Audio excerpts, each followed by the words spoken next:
Curiosity is contagious. I learned many new things while reading this book, but even more fun was the frequent experience of encountering a topic I thought I knew quite well, put into words that filled me with wonder all over again. I hope the same happens for you. Stay curious and never stop wondering. Michael Stevens is an educator, public speaker, comedian, entertainer, editor, and internet celebrity, best known for creating and hosting the popular educational YouTube channel Vsauce. Introduction. Be curious and take the time to get it.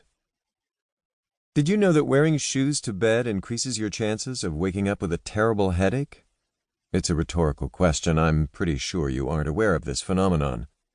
It's a statistical fact that when people wear their shoes to bed, they are more likely to wake up with a pounding headache. Some alert readers quickly respond, "Dude, that's not the same thing." They are quite right. If you say, "The population that sleeps with their shoes on often wakes up with a world-class headache," you are stating a piece of statistical data. Saying, "If you sleep with your shoes on, you increase your chances of a painful awakening," is a logical statement. In the first sentence, something is noted. In the second sentence, something is predicted.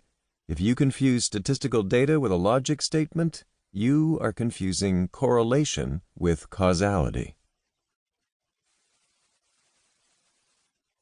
0. Correlation and causality. Do you know where the most dangerous place in the world is? Just to be clear, let me establish right now that by dangerous, I mean where you are most likely to die. That's probably a very reductive understanding of the word dangerous, but it's my book, so I'll do what I want. The most dangerous place in the world is nowhere other than in bed. Statistically, the place where you are most likely to take your final breath is quite simply a bed, period. End of story. I hope you agree that saddling beds with that kind of a reputation makes as much sense as saying life is the world's deadliest sexually transmitted disease.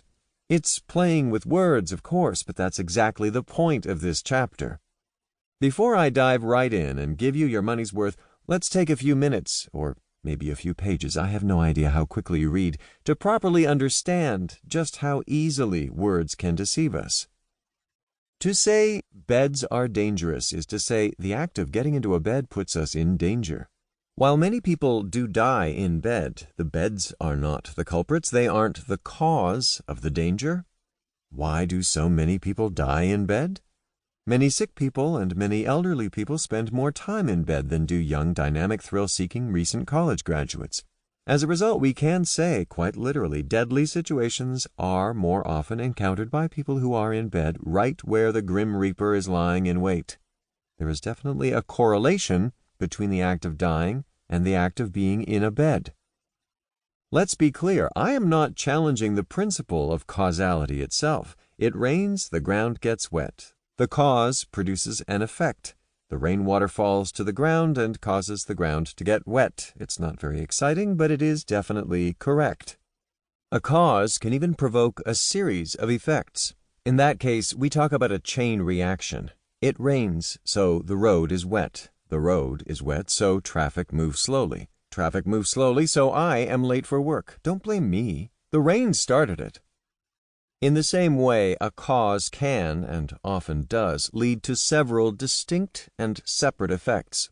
Going back to our first story, those who hydrate themselves liberally and exclusively with alcoholic beverages during a festive soiree increase their chances of sleeping with their shoes on. At the same time, they also increase their chances of waking up with a headache, commonly termed a killer hangover. As a result, on a statistical level, it's quite true that the thing that caused such people to fall asleep wearing their sneakers or stilettos is the same thing that caused them to wake up full of vomit, introspection, and good resolutions.